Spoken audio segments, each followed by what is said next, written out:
बाजार में बेहद सीमित दायरे में कारोबार। निफ्टी 25,850 के करीब flat. ICICI bank, HDFC bank, NTPC और अडानी पोर्ट ने बनाया प्रेशर। उधर निफ्टी बैंक 150 पॉइंट्स नीचे, साथ ही मिड कैप और स्मॉल कैप में निचले स्तरों से रिकवरी। आज के बिग स्टॉक और चार्ट जीपीटी पड़े सटीक। चाइनीज पावर कंपनियों पर रोक हटने की खबर से हिताची एनर्जी 4% टूटकर वायदा का टॉप लूजर बना। वहीं इंडस्टार और ऑयल इंडिया में अच्छी तेजी। उधर chart GPT share ONGC Nifty के टॉप गेनर्स में शुमार।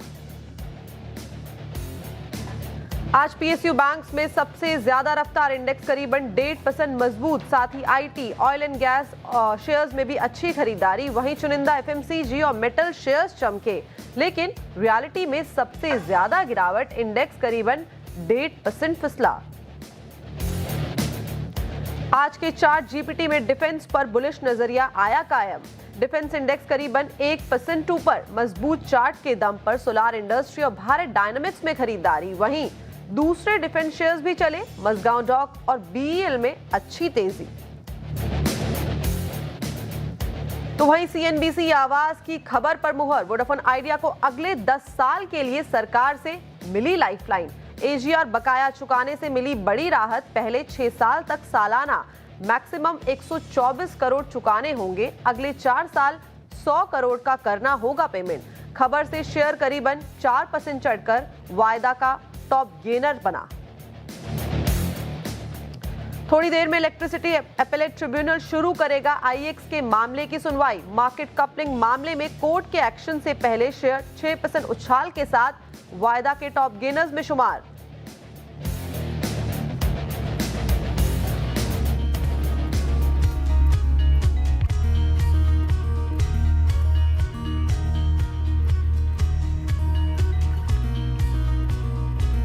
नमस्कार, सीएनबीसी आवाज मोतीलाल ओसवाल स्टूडियोज में आप सभी का स्वागत है। मैं हूं आपके साथ कंचन नौटियाल और मेरे साथ प्रेजेंट है आज मार्केट एक्सपर्ट अमित सेठ जी।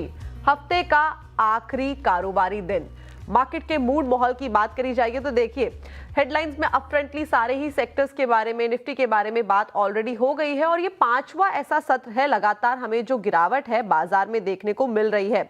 इस टाइम पे अगर बात करी जाए तो पिछले 5 दिनों में करीब करीब निफ्टी में 1.5% की गिरावट देखने को मिली है। आज भी एक फ्लैट रेंज पे ही बाजार जो है कामकाज करता हुआ नजर आ रहा है।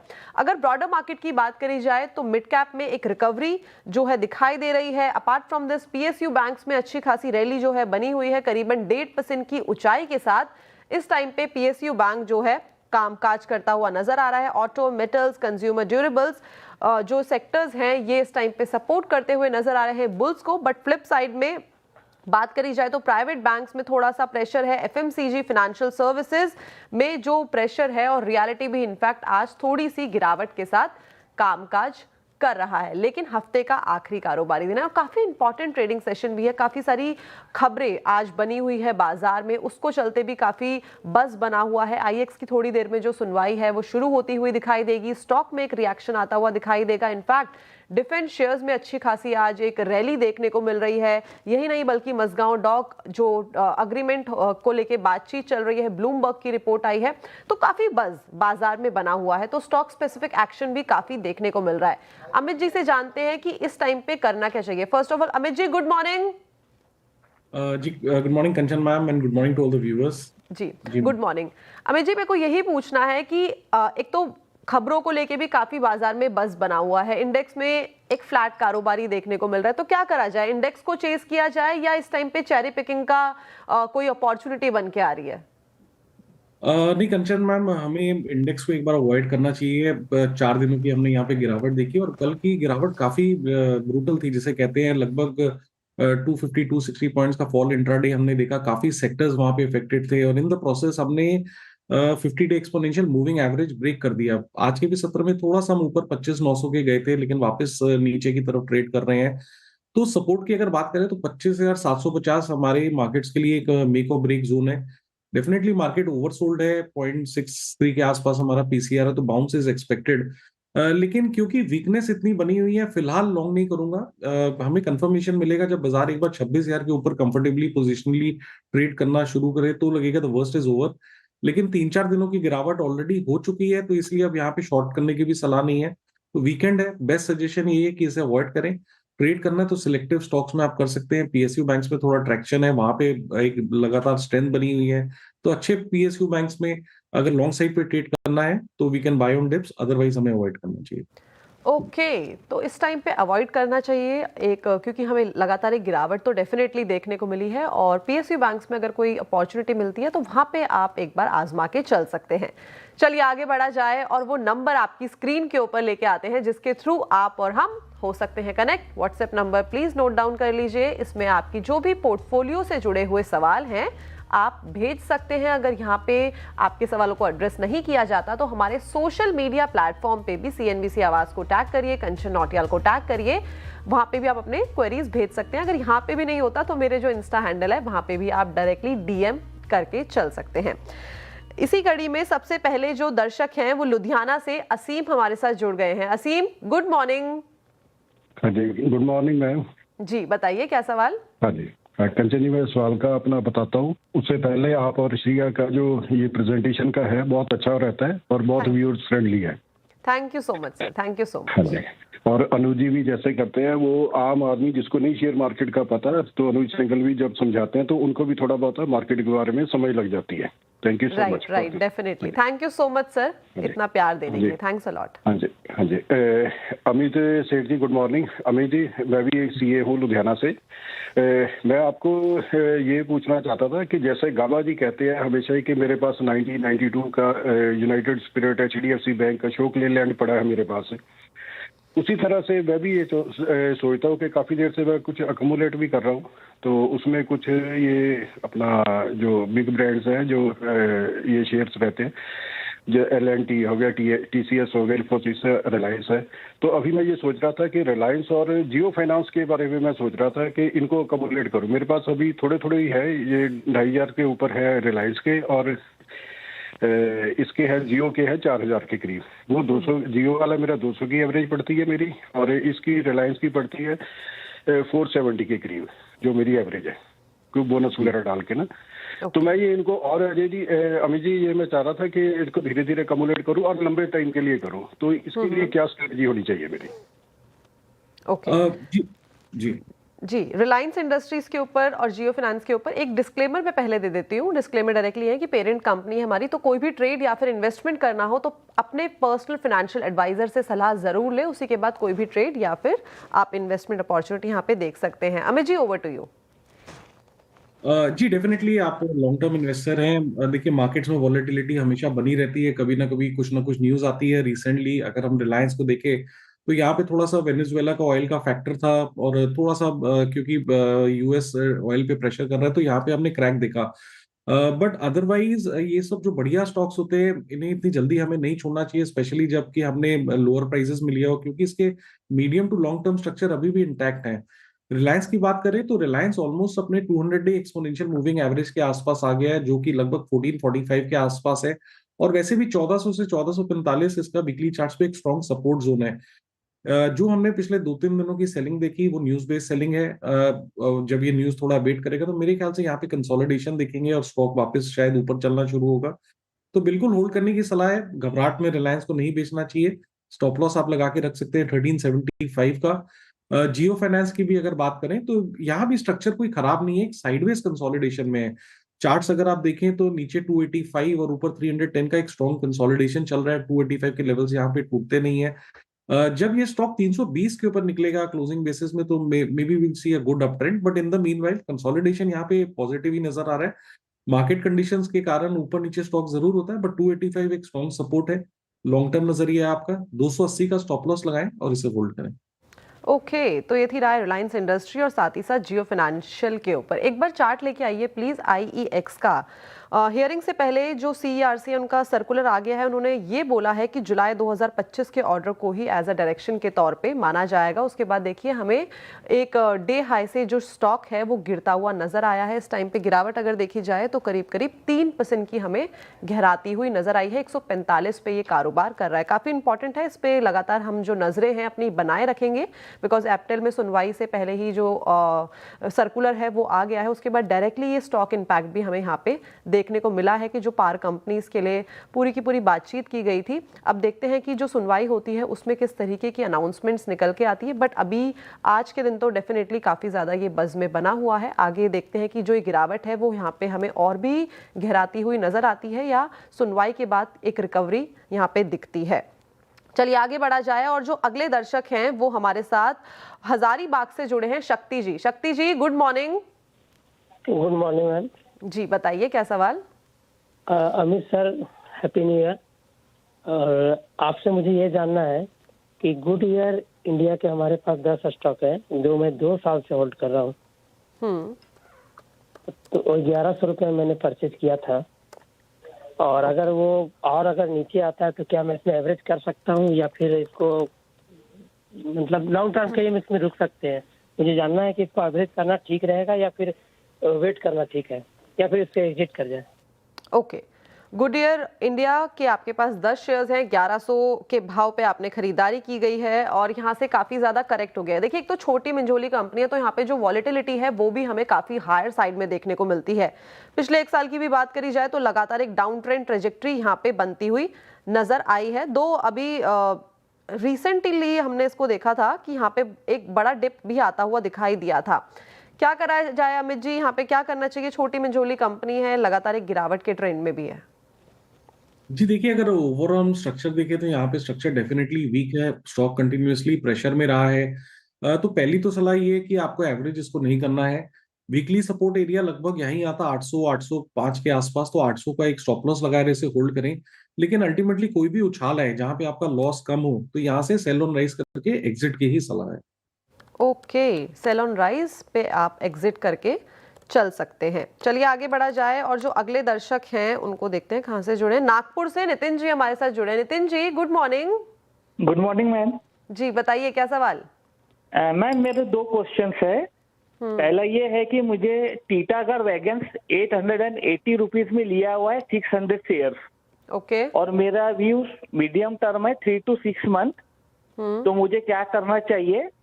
और मेरा सेकंड क्वेश्चन है मैक्स हेल्थ केयर पे, जो मैंने 1240 के हिसाब से 140 शेयर्स लिया है, उसमें भी मेरा सेम व्यू है। एक बार बाइंग प्राइस फिर से बताना। 1240 आपने बोला, राइट? मैक्स हेल्थ जी, का। मैक्स हेल्थ केयर का। ठीक है, शुरुआत टीटागढ़ वैगन के साथ करते हैं। 880 की बाइंग है, 600 शेयर्स हैं पोर्टफोलियो में और वहां से 20-30 रुपए ही गिरावट के साथ ये 30-40 रुपए कारोबार कर रहा है। लेकिन पिछले एक साल में तो गिरा ही गिरा है। लेकिन एक चीज ध्यान में रखिए कि बजट आने वाला है, उस टाइम पे ये थीम्स में काफी हमें एक मोमेंटम जो है वो देखने को मिलता है। लेकिन क्या मोमेंटम वापस से आता हुआ दिखाई देगा? बिकॉज कुछ ही दिन बचे हैं बजट को तो अब अमित जी। जी देखिए, रिसेंटली स्टॉक आपने सही कहा कि प्रेशर में रहा है, लेकिन इसने बेस जरूर बनाया है। चार्ट्स पे अगर देखें लगभग 760 800 के आसपास एक हमने रैली देखी थी रिसेंटली जो 200 एमआ तक गई, लगभग 925, और वहां से स्टॉक ऑलमोस्ट 100 रुपए फिजल कर चुका है। तो सलाह यहाँ पे यही है कि क्योंकि एक बार बेस बना हुआ है तो और स्टॉक ऑलरेडी करेक्टेड हो गया ऊपर से, तो आप 800 रुपए का स्टॉप लॉस लगाएं और इसे होल्ड करें। ओके, 800 रुपए का आपको यहाँ पे स्टॉप लॉस लगाना है, होल्ड करने की सलाह यहाँ पे दी गई है। आगे बढ़ा जाए और सॉरी, एक सवाल इनका और था, उसको भी एड्रेस कर लेते हैं। मैक्स हेल्थ पे इनका सवाल था। 140 शेयर्स हैं पोर्टफोलियो में और इनकी जो बाइंग प्राइस है वो है 1240 रुपीज। यहाँ पे भी पिछले 1-1.5 साल में एक कंसोलिडेशन, साइडवेज मोमेंटम जो है वो देखा गया है। क्या करा जाए, किस तरीके से रीड करें? जी देखिए, यहाँ पे भी अगर मैक्स हेल्थ की बात करें तो स्ट्रक्चर वीक है। रिसेंटली हमने देखा स्टॉक 200 एमआ इसने ब्रेक किया, कंटिन्यूअसली लोअर लो लोअर राइज बन रहा है और ये स्टॉक एक प्रेशर में रहा है।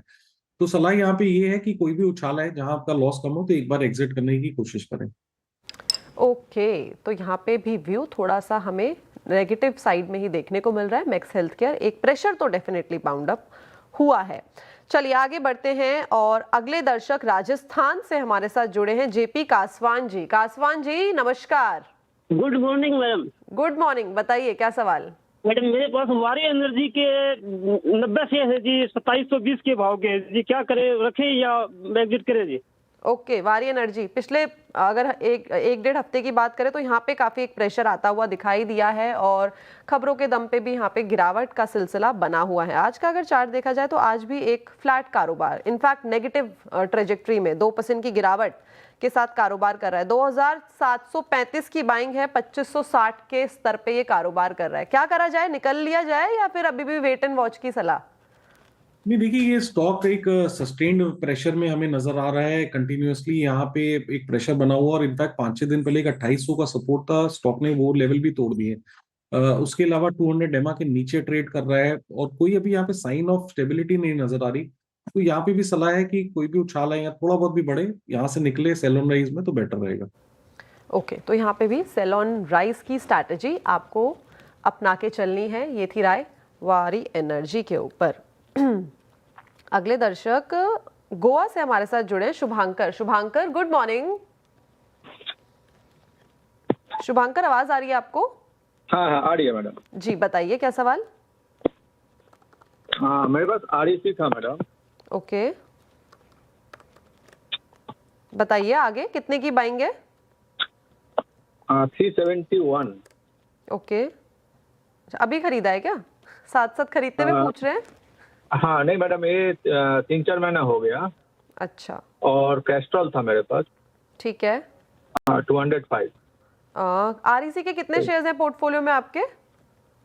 250 मैडम। 250 शेयर्स हैं, 371 की बाइंग है। और इस थीम में भी अभी वही बात है कि अभी तो एक प्रेशर देखने को मिल रहा है, लेकिन यहाँ पे भी एक बज जो है वो बनता है ऐसे टाइम के, स्पेशली अगर हम ईयर की स्टार्टिंग के टाइम पे बात करें तो ड्यूरिंग बजट। अमित जी, क्या करा जाए REC? जी देखिए, रिसेंटली 3-4 दिनों पहले REC में हमने एक स्ट्रॉन्ग अपटिक देखा था which was backed by volumes. Stock लगभग 380-385 तक के लेवल्स गया, जहां पे 200 डेमा था और थोड़ा सा वहां से करेक्ट कर गया। तो करेक्शन का कारण पॉसिबली जो मार्केट में वॉलेटिलिटी है वो भी है। लेकिन क्योंकि की मूविंग एवरेजेस के ऊपर है तो थोड़ा सा बेनिफिट और डाउट यहाँ देना चाहिए। मूविंग एवरेज सपोर्ट हमारा लगभग 365 के आसपास आता है। तो अगर ये ट्रेंड में इसको वापस हायर लो बना के ऊपर जाना तो यही लेवल्स है। 365 का स्टॉप लॉस लगाएं और REC को आप होल्ड करें। 65 का आपको लगाना होगा स्टॉप लॉस और REC को करना होगा होल्ड। अगला सवाल इनका था कैस्ट्रॉल के ऊपर। कैस्ट्रॉल, एक सेकंड दीजिए। 400 शेयर्स हैं पोर्टफोलियो में, 205 की बाइंग की गई है कैस्ट्रॉल के अंदर। हमने देखा था कि मार्च 2025 में इसने 200-250 तक के लेवल छुए थे, उसके बाद लगातार ये गिर के एक साइडवेज में कामकाज कर रहा है। क्या लगता है वहां तक जा पाएगा अभी या नहीं जा पाएगा? स्ट्रक्चर इसका नेगेटिव ही है, साइडवेज टू नेगेटिव कंसोलिडेशन है। जब भी उछाल आता है तो हम देखिए 20 की डेमा पे रेजिस्टेंस लेता है और स्टॉक फिर से नीचे आ जाता है। रिसेंटली जो 15-20 दिन पहले हमने रैली देखी 200 डेमा, जो कि लगभग 200 था, वहां तक स्टॉक गया और फिर नीचे आ रहा है। तो थोड़ा सा बेनिफिट और डाउट देते हैं, लेकिन अल्टीमेटली हमको यहाँ से निकलना है क्योंकि काउंटर वीक है। 184 का स्टॉप लॉस लगाएं और यहाँ पे जब भी उछाल आए 2-4 दिनों में और आपका लॉस कम हो तो यहाँ से एक बार एग्जिट करें। ओके, तो जहां पे आपको दिखता है कि आपका लॉस कम हो रहा है तो वहां पे आप अपनी पोजीशन को एग्जिट करके चल सकते हैं। 184 का आपको लगाना होगा कैस्ट्रॉल में स्टॉप लॉस। चलिए, वक्त हो गया है एक छोटे से ब्रेक का। बेसिकली ये ब्रेक नहीं है, ये आपको टाइम दिया जा रहा है कि आपकी जो भी क्वेरीज है आप हमारे सोशल मीडिया प्लेटफॉर्म पे हमें इस ड्यूरेशन में भेज सकते हैं। जब सोशल मीडिया का सेगमेंट आएगा तो विल ट्राई कि ज्यादा से ज्यादा क्वेरीज को एड्रेस किया जाए। Will be back after a short break. एक बार फिर से स्वागत है आप सभी का ट्रेडर्स हॉटलाइन में। फ्लैशेस आपको लगातार हमारी टिकर टीम जो है वो दिखाई रही है। एमफी का डेटा आ गया है, जो नेट इक्विटी इनफ्लो है उसमें हमें गिरावट देखने को मिली है। करीब 28,035 करोड़ पे ये जो नंबर है वो रजिस्टर हुआ है। 29,894 करोड़ से घट के ये 28,035 करोड़ पे दिसंबर के महीने में रजिस्टर किया गया है। इसके अलावा लार्ज कैप इनफ्लो की बात करी जाए तो यहाँ पे भी एक गिरावट जो है देखने को मिली है। 1567 करोड़ पे ये जो नंबर है वो रजिस्टर हुआ है। AUM की बात करी जाए तो यहाँ पे भी मंथ ऑन मंथ बेसिस पे एक डाउनसाइड देखा गया है। दो डाउनसाइड काफी मार्जिनल है, लेकिन डाउनसाइड है। 80.23 लाख करोड़ पे जो AUM का नंबर है वो रजिस्टर किया गया है। लार्ज कैप का अभी तक डेटा आया है, नेट इक्विटी का डेटा आया है और AUM का डेटा आया है। तीनों ही डेटा में हमें एक डिक्लाइन ट्रेंड देखने को मिला है मंथ ऑन मंथ बेसिस पे। देखिए, साथ ही साथ स्मॉल कैप फंड इनफ्लो भी यहाँ पे आ गया है। इस पे अगर देखा जाए तो यहाँ पे भी एक गिरावट स्मॉल कैप और मिड कैप के इनफ्लो में भी हमें महीने दर महीने आती हुई नजर पड़ी है। जैसे जैसे डेटा आगे आता जाएगा हमारी जो टिकर टीम है वो आपके समक्ष इसको फ्लैश करती रहेगी। चलिए आगे बढ़ा जाए और अगले दर्शक पटना से हमारे साथ जुड़े हैं Shubham. Shubham, good morning. Hello ma'am, good morning. जी बताइए क्या सवाल। मैम मेरे पास बीएल के 800 शेयर है। मुझे 2022 में बोनस मिला था तो मेरे पास 800 शेयर हो गए थे। तो मैं यहाँ पे 200 शेयर और ऐड करना चाहता हूँ और मेरा टारगेट है 500 का। ओके, बीएल और बाइंग प्राइस आपका 30 रुपए है, राइट? Yes ma'am. जी, काफी अच्छे लेवल पे आपने खरीदारी की है और मल्टी बैगर यहाँ से तो ऑलरेडी रिटर्न मिल गए हैं बीएल के अंदर। इस टाइम पे अगर बात करी जाए तो आज वैसे भी काफी ज्यादा ये फ्लेवर में बना हुआ है, अच्छी खासी तेजी करीबन 2% की देखने को मिल रही है। पूरा डिफेंस पैक में ही एक तेजी का रुख बना हुआ है। क्या करा जाए अमित जी? जी देखिए, बीएल एक होल्ड करने की सलाह है क्योंकि इसके long term medium term charts काफी स्ट्रांग है। ये स्टॉक में कंटिन्यूअसली हाई लोज बन रहे हैं। हम देखते हैं कि एक यहाँ पे स्ट्रॉन्ग ट्रेंड बनता है, फिर स्टॉक कुछ दिन रेस्ट करता है, नया बेस बनाता है और वापस ऊपर की तरफ निकलना शुरू हो जाता है। Same thing has happened recently. Stock में करेक्शन आया था, पुल बैक आया था, प्रॉफिट बुकिंग हुई थी जहां स्टॉक 370 तक चला गया था, एक फ्रेश बेस बनाया और वापस हम यहाँ पे एक अपमूव देख रहे हैं। और अच्छी बात यह है कि इस अपमूव में रिसेंटली हमने यहाँ पे डिलीवरी बेस बाइंग काफी अच्छी देखी है, तो ट्रेंड काफी मजबूत है। बिल्कुल होल्ड करने की सलाह है। थोड़ा सा लंबा नजरिया है, 400 का स्टॉप लॉस लगाएं और जिस हिसाब से स्ट्रक्चर्स प्लेस है मुझे लगता है इनके टारगेट्स 480 500 के पॉसिबल हैं। फ्रेश एक्यूमुलेशन इस लेवल में नहीं करूंगा क्योंकि अगर हम चार्ट्स को देखें तो बेस्ट अपॉर्चुनिटी हमारी थी जब ये स्टॉक ऑलमोस्ट 390 के आसपास, 95 के आसपास था, मूविंग एवरेजेस के ऊपर आ रहा था। तो वो लेवल्स अच्छे थे, मिस हो गया कोई बात नहीं, लेकिन जो पोजीशन है इसे होल्ड करें 400 के स्टॉप लॉस के साथ। ओके, पोजीशन होल्ड करनी है और 400 का आपको लगाना है इस टाइम पे बीएल के अंदर स्ट्रिक्ट स्टॉप लॉस। चलिए आगे बढ़ा जाए। सोशल मीडिया प्लेटफॉर्म का टाइम आ गया, जल्दी से अपनी जो क्वेरीज है वो आप हमें भेज सकते हैं। सबसे पहले क्वेरी लेते हैं संदीप जी की। अमित जी क्विकली हम इनको रैप अप करेंगे। अमित जी का सवाल है, सुला वाइनयार्ड पे एवरेजिंग की गई है 484 पे, यानी कि पैसा आधा हो गया है, तो क्या करा जाए? जी, एग्जिट करने की सलाह है। कोई भी उछाल है एग्जिट करें, स्ट्रक्चर काफी वीक है, लोअर लो लोअर हाइज बन रहे हैं यहाँ पे। ओके, तो एग्जिट की सलाह। दूसरा सवाल जो आया है वो शिवानंद का आया है वेदांता के ऊपर। 400 शेयर्स हैं वेदांता के, 258 की बाइंग है, अच्छा प्रॉफिट यहाँ पे बनता हुआ दिखाई दे रहा है, बट आगे की स्ट्रैटेजी? नहीं, डेफिनेटली होल्ड कर रही है। कल थोड़ा सा पुल बैक जरूर आया था क्योंकि स्टॉक में हमने एक अच्छी रैली देखी थी। ओवरऑल स्ट्रक्चर यहाँ पे अभी भी पॉजिटिव है, बाय ऑन डिप काउंटर है। बस अपना स्टॉप लॉस एक ट्रेल करते रहे इनका, क्योंकि थोड़ा सा पोजिशनल व्यू है, लॉन्ग टर्म व्यू है, तो थोड़ा सा डीप स्टॉप लॉस सजेस्ट कर रहा हूँ। 580 का स्टॉप लॉस लगाएं और इस लॉन्ग ट्रेंड को राइड करें। ओके, तो ट्रेंड को करना है वेदांता के अंदर, राइट? आखिरी सवाल मैं सोशल मीडिया से ले रही हूँ हर्ष का सवाल है क्लीन साइंस एंड टेक्नोलॉजी पे। इनके पास 88 शेयर्स हैं क्लीन साइंस के और बाइंग प्राइस है 1011 रुपीज। लगातार एक लोअर लोस की ट्रेजेक्ट्री में ये काउंटर भी देखने को मिला है। देखिए, पहले तो रिक्वेस्ट है कि प्लीज जरूर एक स्टॉप लॉस लगाएं। 20-25% आपका एरोड हो गया, लेकिन having said that the counter अभी भी वीक है। इनफैक्ट एक लंबे अरसे से 20 डेमा भी नहीं क्रॉस कर पा रहा है, तो कोई भी उछाल आए जहां आपका लॉस कम हो, यहाँ से निकलने की कोशिश करें।